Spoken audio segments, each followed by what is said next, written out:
Guys, ito ang aking pang-anim na sasakyan. So, yung Lady Roadster, ito yung aking everyday car. So, syempre hindi ko pwedeng gamitin yung ibang pang-araw-araw. So, ito. Hindi ko actually favorite yung yellow, pero gusto ko lang siya kasi pag dumaan ka, talagang pagtitingnan ka. Ito yung Lady Roadster. So, ito. It's a coupe. It's a 3-door. 3-door siya. Nalalabas lang ito last month.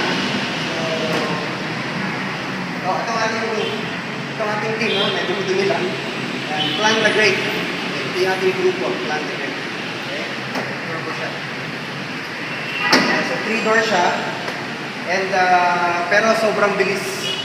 So far, ang pinakamabilis ko ito is 210 kilometers per hour. So, ito yung aking pang-anim. So, paatras tayo pang-anim. Ito ang aking pang-lima. Ito naman ang aming family car. So, Sunday car. So, pag marami kami, family, mga kids, so out of town, road trip, ito ang nagamit namin. So, expedition. So, kung gusto ko dito yung ride, talagang very comfortable siya.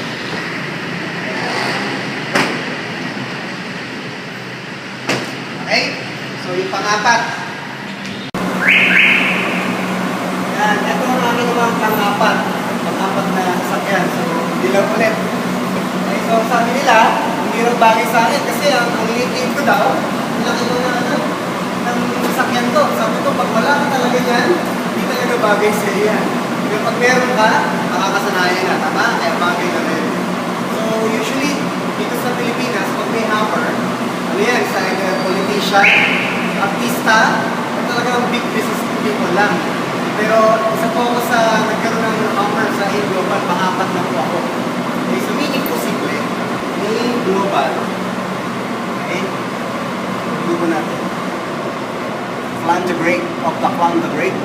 Ayan. Kaya kung ang pangalan mo is Billy, ang pangalan mo sa team natin is Billy the Great of the Clan the Great. So ako po, si Joey the Great of the Clan the Great. Ano to? Sobrang luwag sa loob. So, executive talaga yung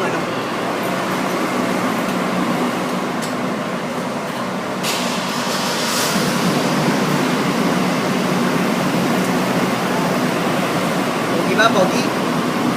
Ito naman, ginagamit ko kapag feeling ko ang macho-macho ko. Ito ang ginagamit ko off-road. So, medyo booking. Gusto ko lang talagang medyo feeling ko maskulado. Ito. Okay.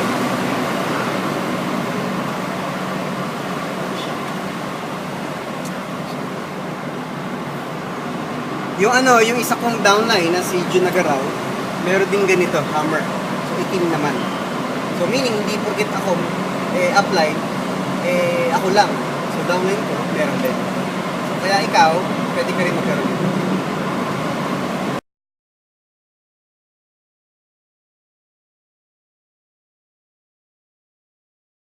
Yung aking pangatlo, wala nga lang dito, yung Nissan 350Z kasi nasa shop siya, pinalagyan ko ng body kit, tapos pinapolish ko siya. So, next month pa daw siya lalabas. So, sayang, hindi naabutan. Ano siya, yung pinto doon naangat, vertical door. Para siyang Lamborghini. Tapos ang pinakamabilis ko ron is 240 kilometers per hour. So yun yung sports car ko naman. And ito naman ang aking second car. Okay, second car, Tucson. Ito yung aming pamalengke. Pero right now, ang gumagamit na nito yung wife ko. So binigay ko na sa kanya. Yung Tucson. Si Mike Tan may ganito rin. Yung downline ko si Mike Tan, itim naman na sa kanya. Si Jun Nagaraw, meron din ganito. Itim naman. So ako puti. Tapos ito yung kauna-una akong sasakyan. Okay, so second hand siya na City. So kaya medyo may sentimental value.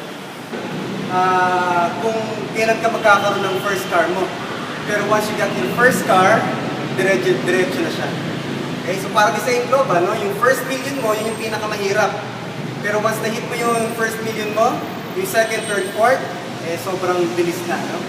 So, ako ngayon, sa 4 years ko sa Global, siguro ang total na kinita ko na nasa 23 million pesos. So, 4 years time. So guys, kaya napaka magandang opportunity to, lalo dyan sa Amerika, kasi nag-i-start pa lang dyan. No? Kung sakaling meron man na grupo na dyan, konti pa lang. At ikaw, isa ka sa pioneer dyan sa US with the help of your upline na pioneer. Okay, so have an open mind, kasi grabe, no? We will conquer the world in Global. Okay?